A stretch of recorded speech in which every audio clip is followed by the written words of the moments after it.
I'm Dr. Anand Prasad Holla. I am from India. I have a clinic called Melnosite based in Delhi. I'm specialized in dermatology, but I only practice vitiligo.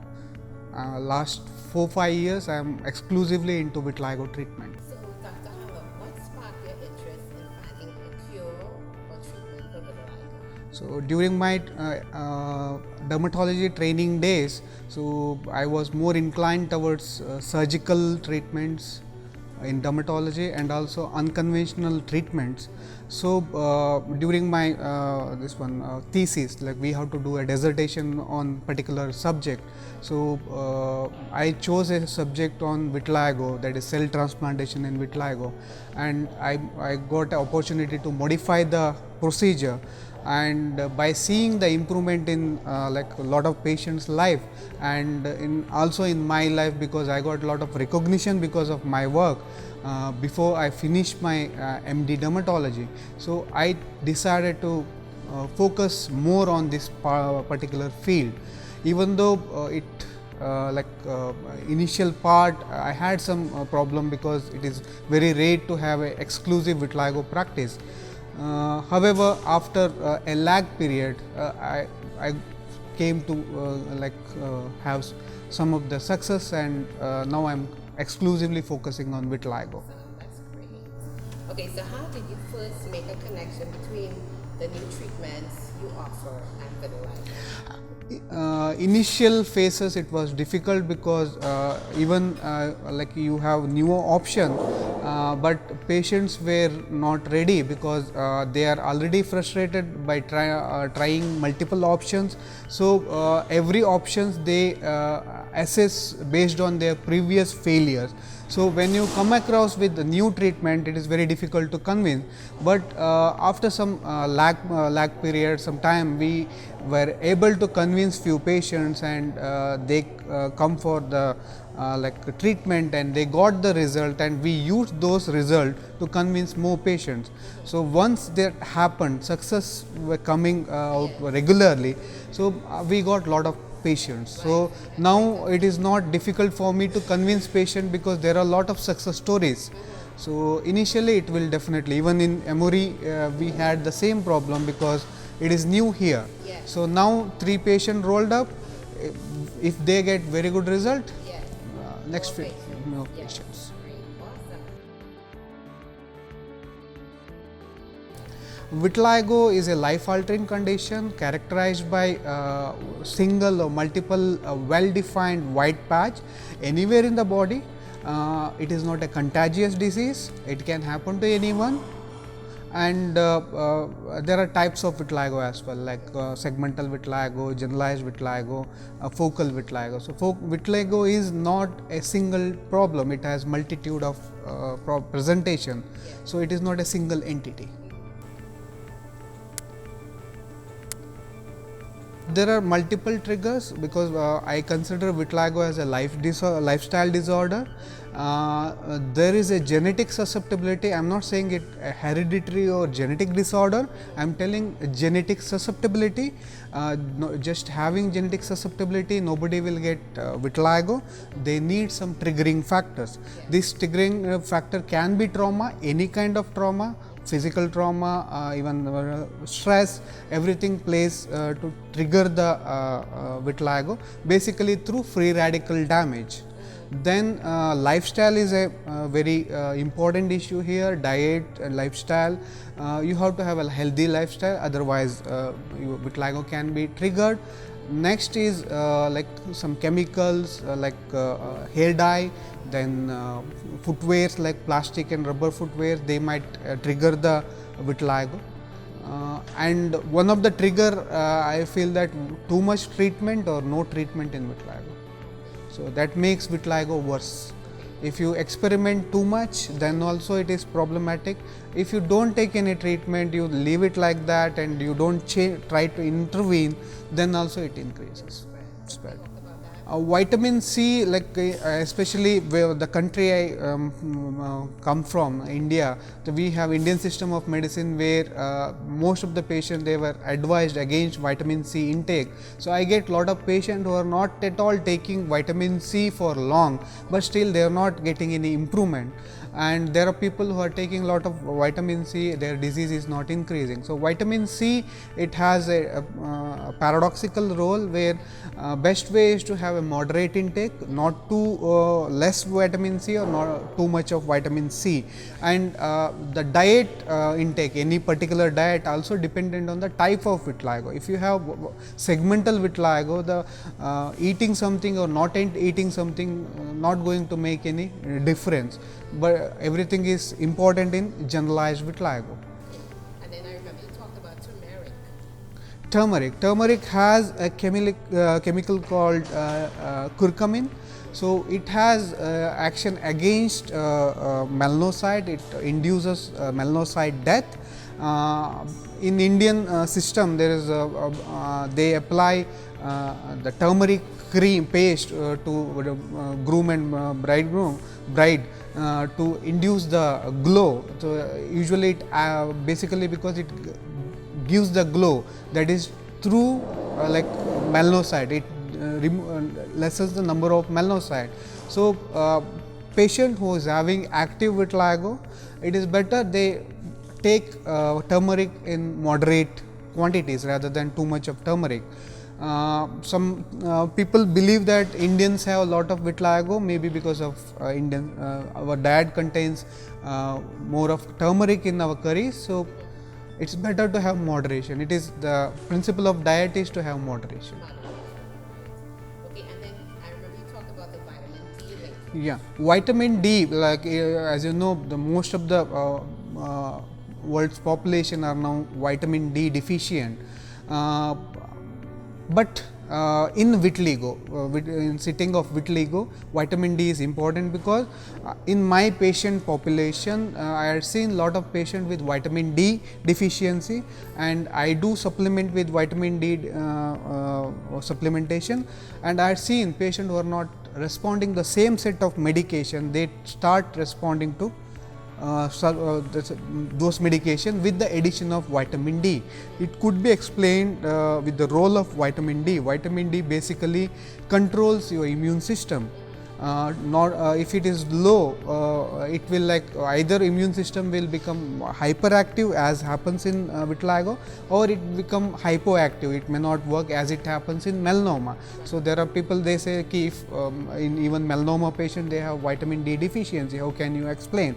So basically vitamin D maintains normalcy of immune system. Yeah. So it won't like decreases the hyperactivity of immune system, it just like maintains the normal activity. So I had seen patients who are taking vitamin D, their vitamin D is normal, so they have a stable vitiligo, they respond well to the treatment, and there you see lot of spontaneous repigmentation. And nowadays like I get lot of old age patient, like above 70 patient in whom I cannot give most of the like medication. So I do only give some vitamin supplementation, and they get spontaneous repigmentation with that. What are the cultural stigmas in Vitiligo has got lot of psychosocial consequences in India. So vitiligo is means previously misunderstood to be leprosy. In Indian system, like Indian system of medicine, or it defines vitiligo as Shweta Kushta, where Kushta is leprosy. So there are a lot of social taboo regarding that. People presume vitiligo as infectious disease, and even patient face lot of problem in getting marriage. Children were bullied at school, and even sufferer won't get jobs in government setups like armies, police. They are rejected because of vitiligo, even though they are physically normal. So they, based on their skin appearance, they will be rejected. It causes lot of trauma in India. So there are a lot of patients who commit suicide because of vitiligo. So it is the social stigma is immense in India. But the human tendency is like anything different from normalcy. If I feel this is normalcy and something is different, we always poke. We don't accept that. So there in US it is a multicultural society. I seen patients who are like not suffered as much as in India as culturally, but they will be stared at. There will be there will be questions which are not pleasant to patient, and the suffering is different, but the magnitude is the same. So they are affected by vitiligo. Their life is altered by vitiligo. If it is accepted so much, they may not hide it, and they may not go to the extent to depigment their whole skin and suffer because of the sunlight and its consequences.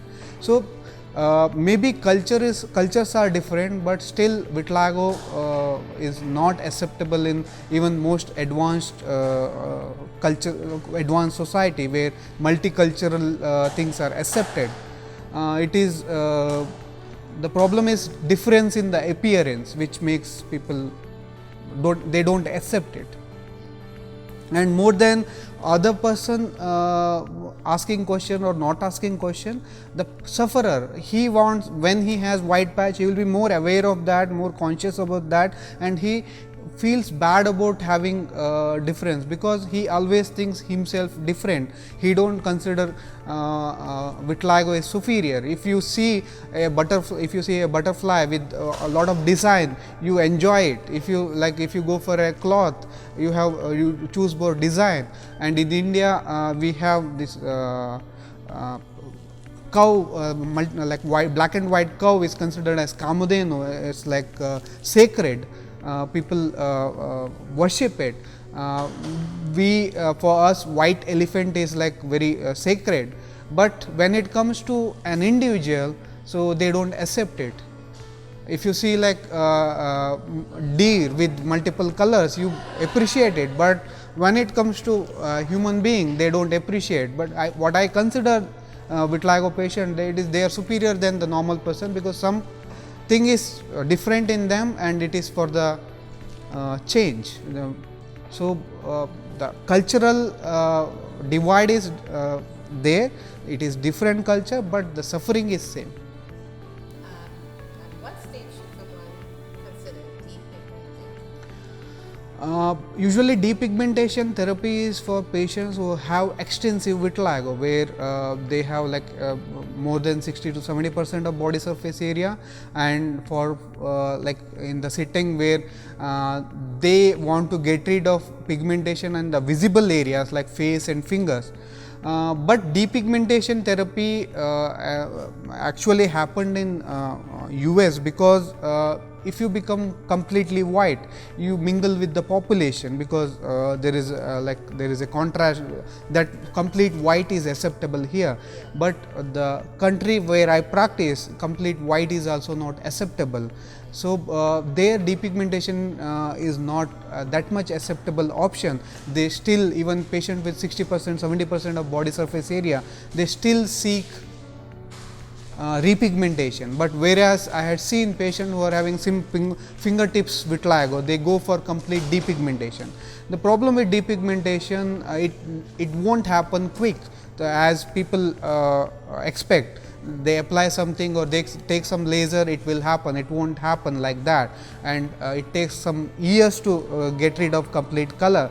And recently we had seen some question in the Facebook where a patient had depigmentation, but now her problem is that she is getting speckled pigmentation, because her body is trying to get the pigment and she is trying to get rid of it, because sometimes it is what you need and what you want, that is the balance between those things.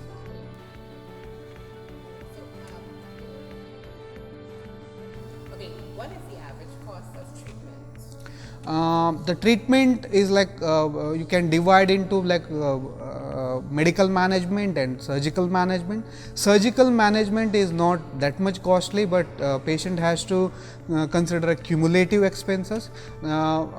Patient might spend around in Indian setup like $100 per month spending, that is on an average, some patient they need only $50 per month.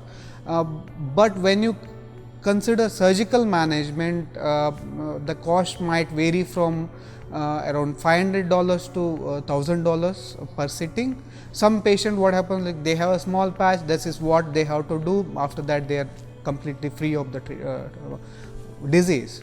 But in US it is a different scenario.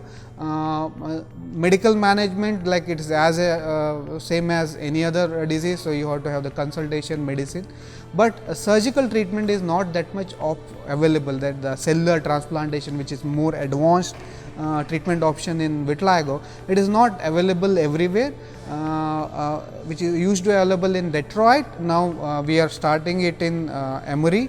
Emory will be the next center which gives this kind of treatment, but I cannot now it is not decided of the pricing, we are doing it as research, but to give the idea, the Detroit people, they charge anywhere between $2,500 to $4,000 per sitting. Right.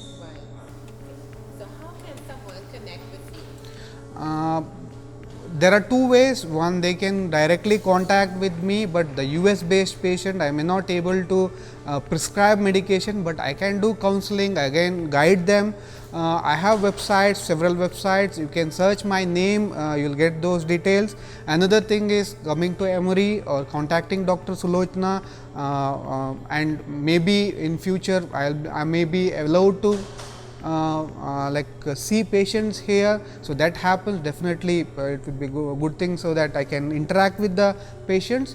For the time being, I have option for overseas patients, like they can discuss with me over Skype or Google Hangout, and the advantage of vitiligo is like you can send photos, and I can like give some solution, and I can guide you to the right person where you can get the treatment. So at the moment it is like they have to consult me through the website.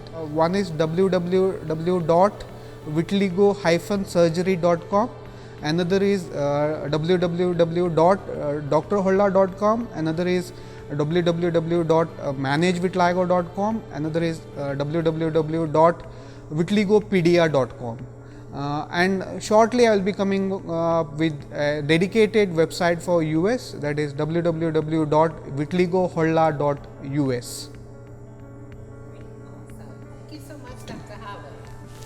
Thank you.